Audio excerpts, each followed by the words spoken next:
Hola, bienvenidos a este nuevo análisis. Hoy vamos a meternos de lleno en un tema que, la verdad, es absolutamente fascinante y crítico para la época en la que vivimos.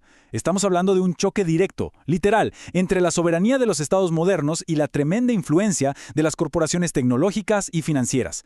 Básicamente vamos a desglosar qué nos dicen nuestras fuentes sobre este fenómeno, que es tan grande que afecta desde la geopolítica mundial hasta los recursos naturales que tenemos a la vuelta de la esquina. Para entender todo esto, vamos a seguir una ruta súper clara. Primero, el dominio corporativo. Segundo, lo que las fuentes llaman la metástasis del Estado. Tercero, el riesgo para nuestra soberanía ambiental. Cuarto, el poder del gran capital. Y cerramos con la propuesta de una asamblea de la humanidad. ¡Vamos allá! Punto número 1. Dominio corporativo. El nuevo orden mundial. Bueno, el punto crucial aquí es entender los términos que maneja el político uruguayo Gustavo Salle para describir todo esto. Y fíjense que son palabras fuertes: cleptocorporatocracia y tecnofascismo.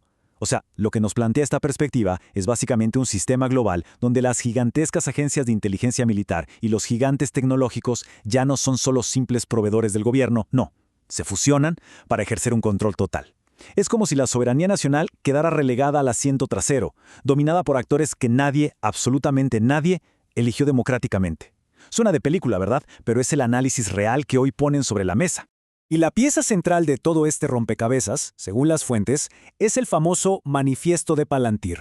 Básicamente se argumenta que este documento es como el plano maestro ideológico detrás de este ascenso del tecnofascismo.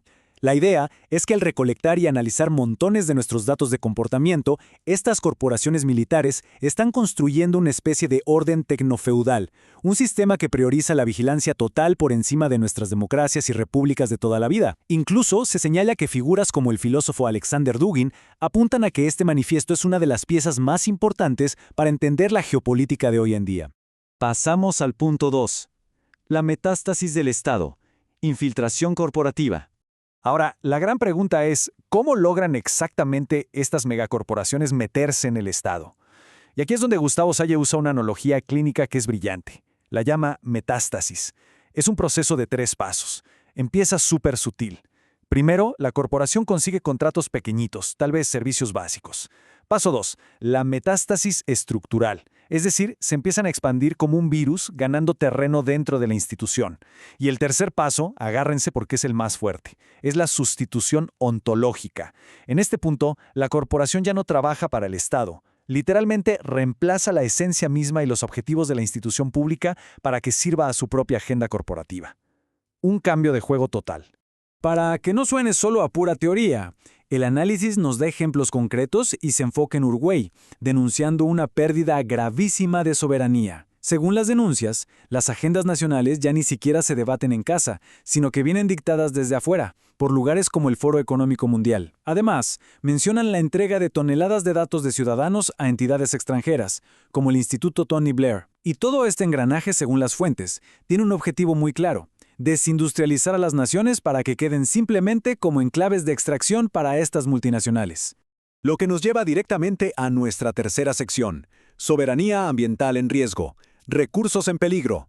Aterrizando esto aún más en la realidad tangible, veamos un caso súper concreto sobre el impacto local.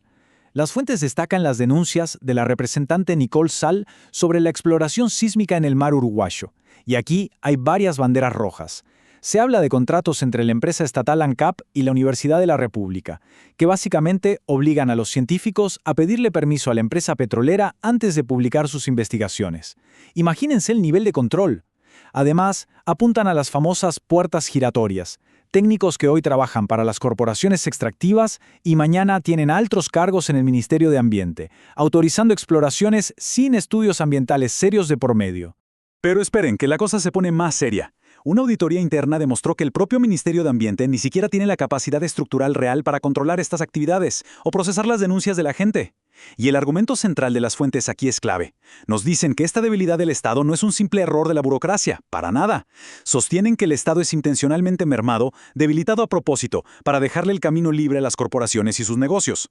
Y esta frase que vemos en pantalla lo resume a la perfección. Desde esta perspectiva, la exploración en el mar no se trata necesariamente de encontrar petróleo a corto plazo, no. Se trata de capturar datos valiosísimos para, y cito, especulación financiera básicamente, y de proteger los bolsillos de las empresas. Es un ejemplo de manual de esa cleptocorporatocracia que mencionamos al principio, un ecosistema armado para priorizar la ganancia corporativa, pasando por encima del cuidado de la naturaleza y la soberanía del país. Pasamos al número 4. El poder del gran capital, una visión global.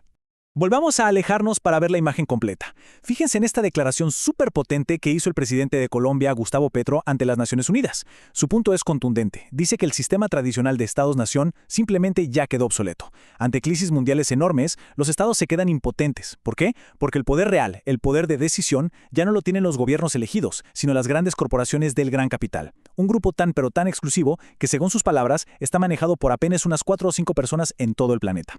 Y Petro va más allá.